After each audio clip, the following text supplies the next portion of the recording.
Marie Osmond was never just a smile.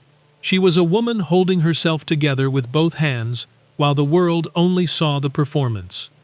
Born in 1959, as the only daughter among 9 children in one of America's most recognized musical families, Marie stepped in front of cameras before most kids had started school. By age 3, she was already on national television. By her teens, she was co-hosting her own variety show with her brother Donnie, and quietly being torn apart behind the scenes. According to Marie's own account, a studio executive pulled her aside when she was around 15 and told her she was an embarrassment, warning that her body size could cost hundreds of people their jobs. What followed, by her own description, was a period of severe restriction that brought her weight to a dangerously low level.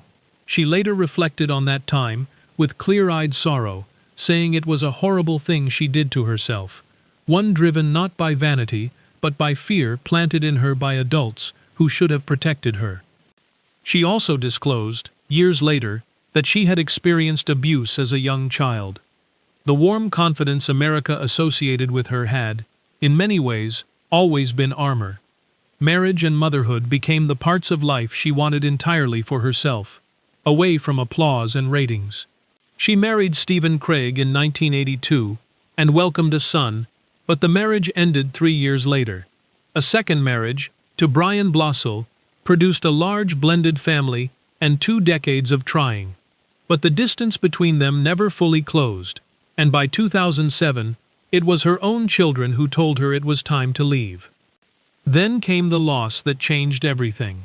On February 26, 2010, her 18-year-old son Michael died in Los Angeles. He had struggled with depression, had previously sought treatment, and had shown genuine signs of rebuilding his life. Marie later revealed that she believed severe bullying, particularly targeting his sobriety, had played a significant role in his overwhelming pain. She still carried the messages. "Because I didn't know, I couldn't help," she said. Those 6 words carry the full weight of a mother's grief. 2 weeks after Michael's death, she returned to the stage. Not because she had healed, so because she feared that if she didn't go back, she never would.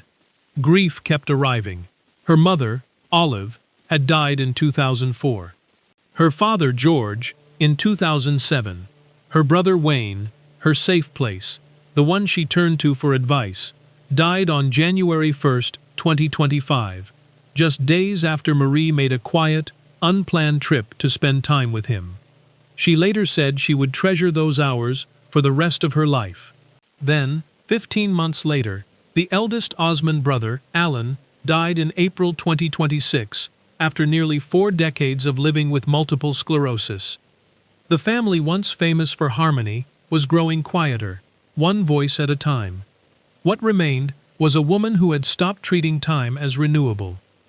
She remarried Stephen Craig in 2011, on a date that held both her mother's and Michael's birthdays, wearing the same dress from their first wedding. Not to erase the past, but to carry it forward honestly. Marie has never claimed to be through the grief. She says it returns with the force of the first day. Her strength was never in pretending otherwise. It was in refusing to let sorrow have the final word. If her story moved you, please like and subscribe. It helps more people find these stories worth remembering.